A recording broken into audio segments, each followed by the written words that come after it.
maybe. Public. Checking everything. It says it is. So we're going to go and we're going to see what happens because it's all part of the adventure.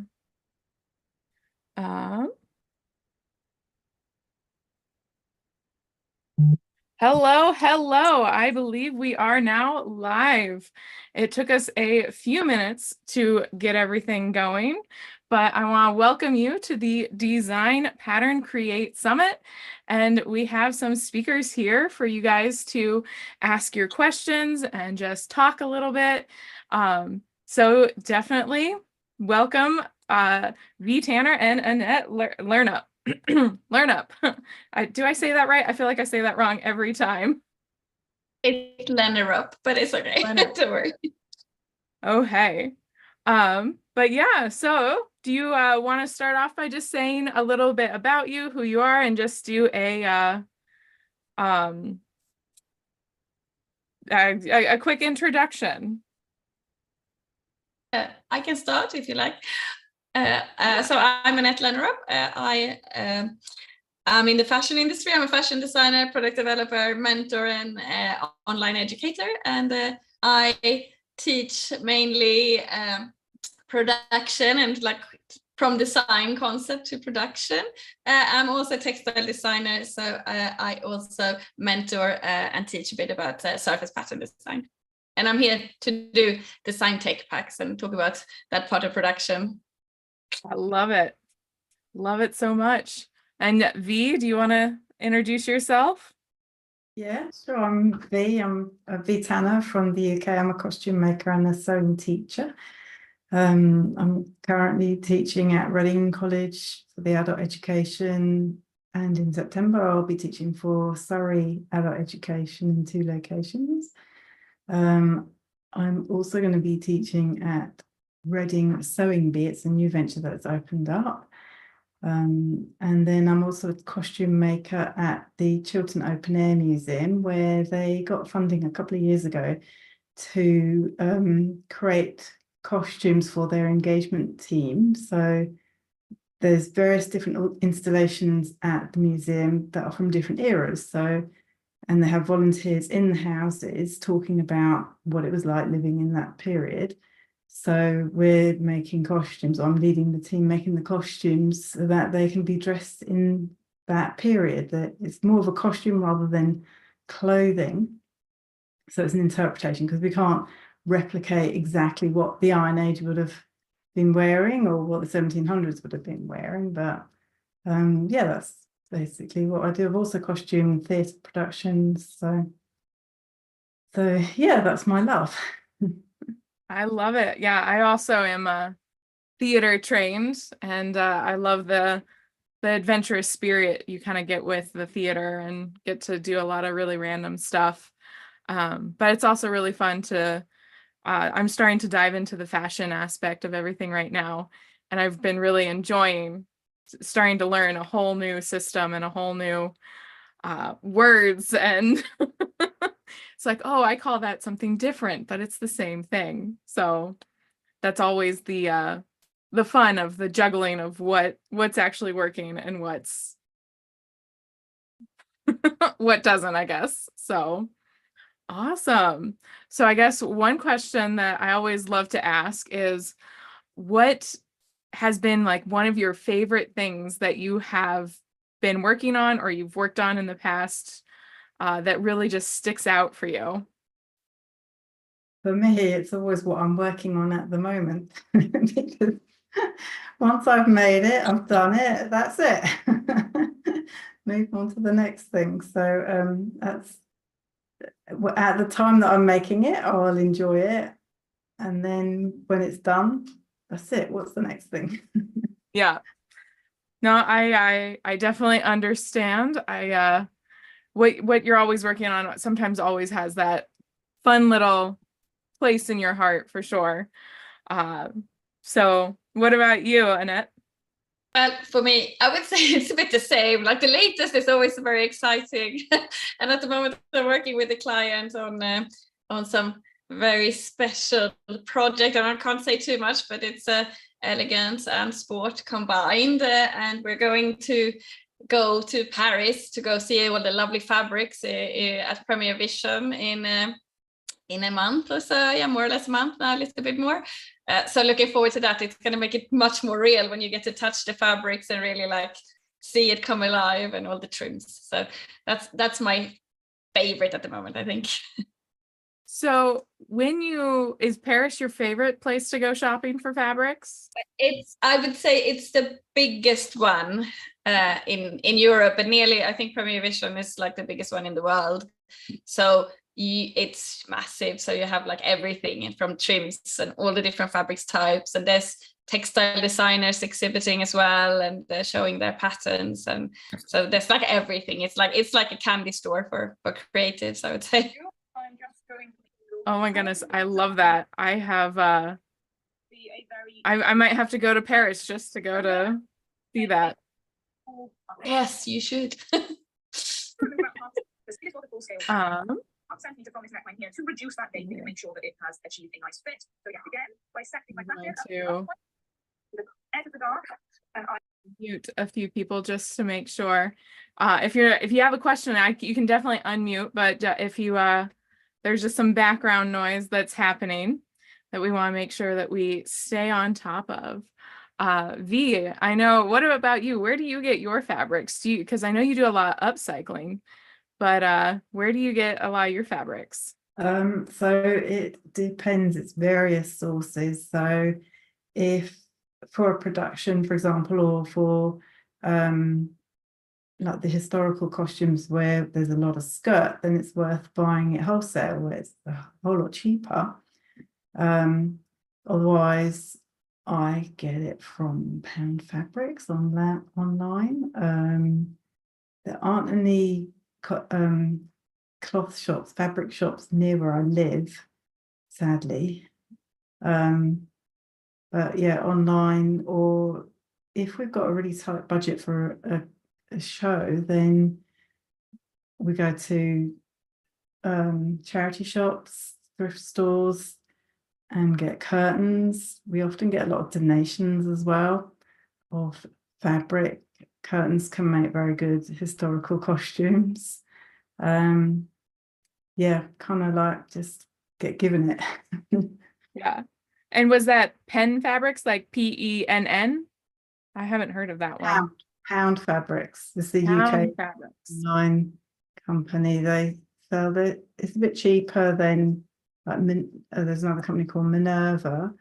They have more of a range, but if you just want like basic cottons and stuff like that, then Pound Fabrics are good. Okay. Yeah, I'll have to take a look at that. I don't know if they ship to the US, but internet, you know, it makes us all so interconnected. We're a very interconnected society now. Yeah, for sure. And we did have a question come in about where in Paris is there a special district? Annette, do you want to go ahead and answer that for everyone else on Facebook? Yeah, so what I was talking about is one of the biggest trade shows. So it's a trade show where they gather, like, there's vendors from everywhere in the world. But there is a smaller version in the States as well, in New York. So they do, Premier Vision is like the biggest one. So they do a new US-based one. I think they might also do one in Asia. Don't like quote me on it, but I think so. But there is also, like, if you're in the States, you've got like Tex World, and there's a few more. But Tex World is one of the bigger ones, I think, as well. Yeah, I think there's also one called Magic in Vegas. Yes. Yeah, yes, I've heard of that. So they're a little bit of everywhere and a little bit of everything. So yeah, what is one thing that you find new designers who are like just wanting to start their fashion brand always leave out of like a tech pack? Because I feel like a lot of people might know they need a tech pack, but they don't know everything that needs to go in it. And I know you have an amazing resource. Yeah. What's like? I would say, I mean, it doesn't even have to be like only newbies, because I have come across like bigger brands or like bigger, newer brands where there has been lots of more money investment. But it's where like in the tech pack, you can kind of include both your, like, obviously your more stylish sketch with the colors and the prints and things. And this is where like most of the designers who are not technical designers offer their services, but then it ends there. But like for the factory, really, for production, that page is not as relevant as actually the technical page with the technical drawing, where you draw out the seams and any trims and like make it very exact. And I think that is actually one thing that a lot of designers, especially if they were junior designers, that's what they're offering the customer, and the customer, here's the brand, don't really know what to expect, and they put all their trust into what they get. And I think you just need to like yourself figure out what exists, like what should you have. And I think, I mean, if you have both, that's great, but if you only want to send one thing, the thing that the factory needs to know is like what seams. I mean, think if you're sewing something yourself, if you don't know what seam to put in there, it could go a little bit, like if you have stretched fabric and you use a certain seam, it might crack. So yeah, those kind of things. Yep, that's great advice, because and it's true. And isn't there a website that you can go in and you can figure out what all the different seams are called? Is there? Oh, now you need to give me this information. I don't know. I use the terms that I use like in the more production world. There's probably different terms, like you said before, in the more home sewing industry, but I just use Google if I forget. But some seams I know, even when I do my tech packs, I mean, you could call something a twin needle, but it could also call it a flat lock, more or less. It's more or less similar. It's just the back of it that's a little bit different, but it depends on what fabric and how the look obviously is going to be. But yeah, it can get some confusing there as well. But I think the most important thing is that you show it with your drawing and try and explain it. If you don't know the word, at least just try and explain it and show it. Yeah, for sure. And I also will sometimes take pictures of existing garments to be like, this is what I mean, this is what I want, what is this? That's what I love. That's what I do too. Like if I want to get something 100% right, put in image references if it exists, or make it yourself and show them how to make it. Yes. So I'll have to look back and see if I can find, because I feel like there was a website when I was looking through something, that there was a website where you could go on and you had all the different stitches and kind of what they were called and like a picture visual of what they were, so that you could actually figure it out and communicate, and then everybody knew what you were talking about. And having those basic dictionaries to really help make sure everybody's on the same page. Back on my site in the future, I am working on at least jersey seams, but it's a work in progress. I don't know when it will be released. It might take long. Yeah. V, are you working on a upcycling project currently? Yes. I love it. I'm unpicking the zip because it didn't go well. I can't zip it up. Oh, yeah, zippers are. I'm too close to the zipper teeth, so I'm just unzipping it. Yeah. Did you do an invisible zipper, or did you do a regular? It's not invisible. I actually prefer them. They're much easier to sew when they go flat. Oh, really? You find the invisible zippers. So what's the trick with invisible zippers? Because I always find I can put in a regular zipper super fast, but invisible zippers, like I have not gotten that trick. So I use something called Wonder tape. It's like a double fusible tape instead of pins, because you can reposition it and do one side at a time. And then also using an invisible zipper foot. And then don't do up so do the zip before you do the rest of the seam, and then do the bit at the bottom, leave that open until you've put the zip in, and then stitch the bottom part up. But it's gone wrong for me because I'm too close to the zipper teeth, so it's not coming undone very well. So. Well, hopefully it magically will start coming undone a little bit better and a little bit faster. Yeah. Because that's always frustrating when you have to undo and redo a zipper. That's one of the Yeah, especially when you do like a small number 2 size stitch length. yep. Yep, that's And it happens to the best of us. yeah, and also probably depends on the fabric that you're using too, of how hard and easy it can be to unzip. Well, you know what, I was also wondering, because it's all like a patchwork, that there's quite a few lumpy seams right by the zip, whether that was causing the problem. But I What think was the project originally? it's actually so it's a fitted bodice going down to just past the hip, and then there'll be like a fluty skirt attached to that. Don't quite know how that's gonna, I've got a pattern for it that I've drafted, but it's gonna have to be whatever our fabric I can make it fit. It's a little pattern, Okay, this one here. cute. So we'll see, it's an experiment. And what did, because you upcycled it, right? What did you upcycle it from? So it's just all the scraps that I've got left over Okay. from the projects. So there's a mix of different, there's a like a buccal tweed thing that I made a jacket out of. There's a blouse, like a viscose that I've made a blouse for somebody. There's gingham that's come out of a costume. Yeah, there's all sorts in there, but they're all red. So I picked that it'd be red, so it wouldn't be too random. But there would be Yeah. some theme going on there. You put together some really nice like it's quilted so nice. I don't feel like I would put together my upcycled stuff that nice. Like it looks so pristine. It looks so put together and thought out that it's just it's really cool.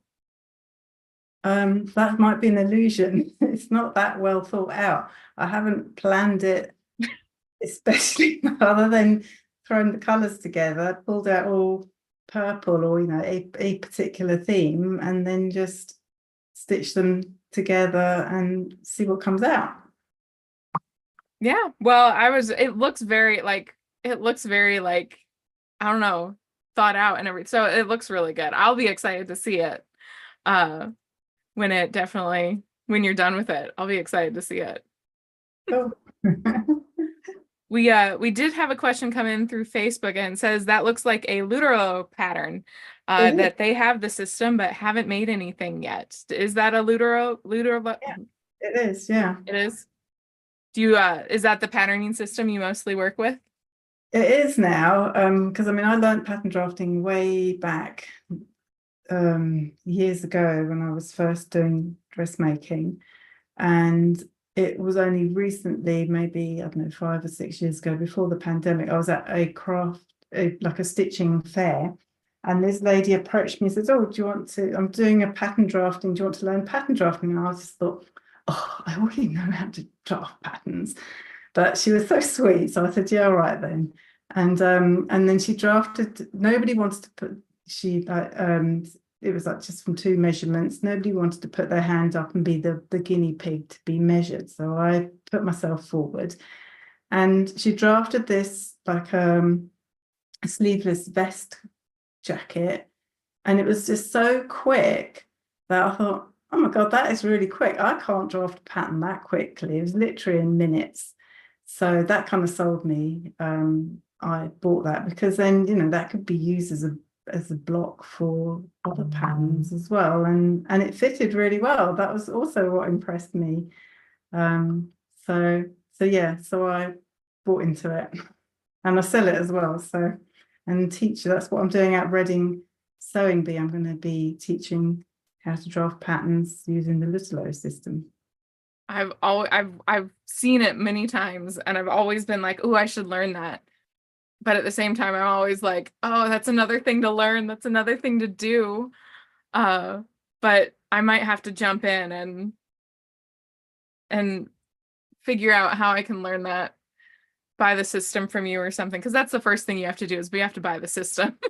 You need the system for it. But I mean, it's basically just the tape measure and then all the different patterns they have. I haven't got it on the back of here, but it's got like little miniature versions of the pattern pieces, and you scale them up using your bust and your hip measurement. And I've been Yeah. surprised. I mean, I've used it for a lot of costuming, and I've costumed all sorts of shapes and sizes, and I have been surprised how well it's fitted, and there's been very minimal adjustments. The adjustments have not been a fitting issue. They've been more about, oh, actually, I want to just move the neckline a little bit or whatever. Yeah. So yeah, I think it's a great system. Yeah, I've also always been interested to see how it would do with digital, because it is you would just be redrawing lines, and if in digital you can just draw the like, right, because you're just like Yeah, so the little miniature versions have got little lines on them, and they've got like a number, and that's the number that you've got to line up on. So it's very difficult to describe it without having the things here. They're upstairs. But you put the pin in your measurement, your bust measurement or your hip measurement, and then you, if it's like 14, 25, all the different numbers, you draw them out, plot them out, and then join up all those numbers. okay. So it's based on the tape measure. It's not just based on a very specific length. It probably is a specific length, but it's depending on what your bust or hip measurement is, where you put that pin to start with. Yeah. That's true. Very true. We have another question on Facebook of how can you get feedback on a tech pack before sending it in? Well, you could find, I mean, I would say if you have a designer and you're unsure about that designer, maybe you go and find another designer or a product developer, maybe even better, because a lot of product developers do like more like pattern or size specifications and that side of it too, so that you get it all. I think the most important thing is actually look at it as properly as well, look at the proportions. I mean, basic example, but like if you took a t-shirt and you laid it on the floor, like look at the proportions in comparison, like is the armhole this big or is it this big, and in comparison to the rest of the body. And I think like the proportions are like the most important thing. And I mean, I can even tell a story from when I started out, which is a long time ago, but I had just started my second degree in fashion design, and I had just started working in the industry, and I was like, oh, I'm going to start my brand. At first, the sketches, because I wasn't very good at Illustrator, which I tried to use, so I didn't get my proportions very right in my drawing. So my first sample came in very nicely fitted until the waist, and as it should be, but then it had a very big hip curve, which looked like wings. So like, but it came from a factory that maybe wasn't very used with startups, and they just literally looked at it, they didn't even think. And I think that's the thing, you need to like consider that they are just going to do what they're given. They're not usually thinking too much themselves. I mean, if you work with a very good factory, and if you work with Europe, this was in Europe, but if you work with factories in Europe, they usually, I think in the States as well, they usually think maybe a little bit and might ask you questions. But if you get no questions back, then I would also be a little bit worried, because the factory should query even something like even the best of tech packs. But yeah, so proportions, and look at it, and maybe ask a professional if you can, but also ask your factory. If you send it in, ask the factory, do you understand what I'm trying to portray, and what is there any insecurities? And because it's like it's humans communicating with each other. It can be human errors here and there, and many hands passing through. So it's I think communication, like ask. Yeah, communication is always so huge and super important in so many different aspects of everything, just because I find like you just need to have that communication open and honest, because I mean that's, and if you're that's like a huge thing for me. I'm always pro communicate and pro I would rather be asked too many questions than not enough questions, and then other Exactly. problems arise. Yeah, and I think that's the way if you build relationships and you get to know whoever you're working with, whatever area it is. But in this case, if it's production, like if you get to know them and they get to know you, after a while, you might not need so many questions, but it's better to ask them and have them ask, I think, in the beginning. How often do you reuse the same manufacturers? Often. Like I think that's like a relationship for me is the most important, and you get to trust them, and after a while you know, and they know you, so you don't have to worry so much. But I mean, I would say there's all, like, even for the best of experts, and there can always be production problems because of languages and different people working through the cycle. But the more you know someone, the more you know that they know you. They might have put someone special on your account and all of that, so it helps. So changing manufacturers, I would say there's always going to be longer sampling and more hiccups. So yeah, if you can find a good relationship, then you're good. Get everything knowing and going and everything. Yeah. Awesome. Let's see here. I don't think any other questions have come in yet. But I know both of your guys' videos are coming up later in the week. I'm excited for both of them to be published. But if there are no other questions, I see we got some viewers hanging out on Facebook. Do you guys have any questions? Or I know we definitely have some people here live on Zoom with us. Are there any questions that you guys have?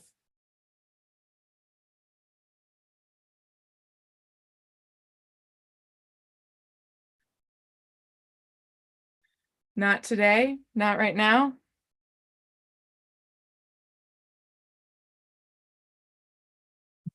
Well, oh, we have one more. We have, what are your favorite types of clothes to upcycle?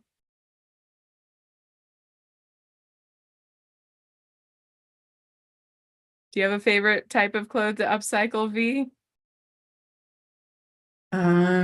Do I have a favorite type? That's a really broad question. I kind of look for unusual fabrics that are interesting, and fabrics that are easy to work with, because otherwise it can get a little frustrating if the fabrics are too fine and slippery and stuff like that. So yeah, whatever I'm working on at the moment. A little bit of everything. Something that sometimes can take a seam ripper to it nice and easily. Yeah, also that.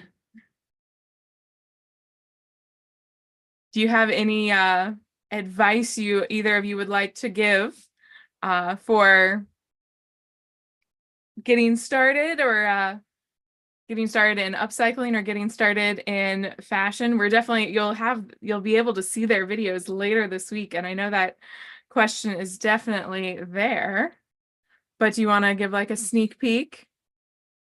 Just start. Because what's the worst that can happen? If it's a garment you're already wearing because you don't like it, or whatever, then the worst that can happen is that you completely bodge it up and it can't be used when you weren't using it anyway. Yeah.